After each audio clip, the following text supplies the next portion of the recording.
You did your soil test. It said you're low in potassium.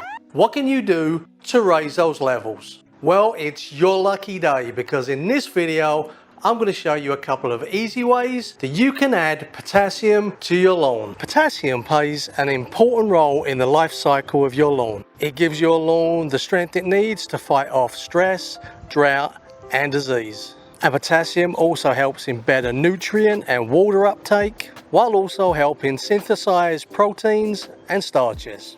The symptoms of a possible potassium deficiency in your lawn include slow growth or poor root and stem development, your lawn becomes more susceptible to temperature changes, and the grass's immunity to disease, harsh weather and drought decreases, and chlorosis, a yellowing of the leaves, can occur. If you have low soil pH, there is also a direct relationship between soil acidity and potassium availability. Soils with low pH under 6.2 will not only inhibit potassium uptake by the plant, but many other key nutrients too.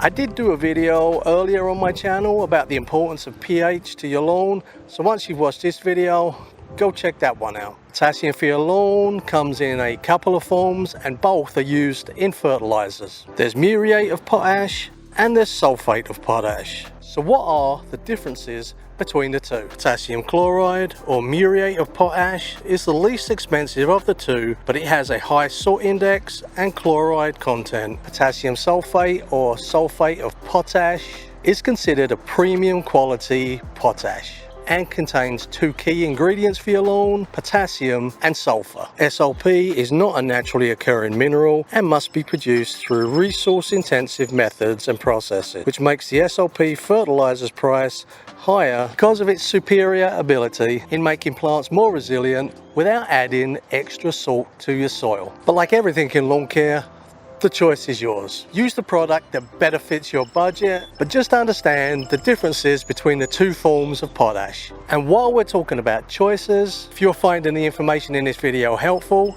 and you're enjoying it, then make the choice to give it a thumbs up. Now there's a couple of ways you can add potassium to your soil. The first option you have is using a fertilizer that has potassium included in the analysis. The second option that is available to you is to use straight MOP or SOP.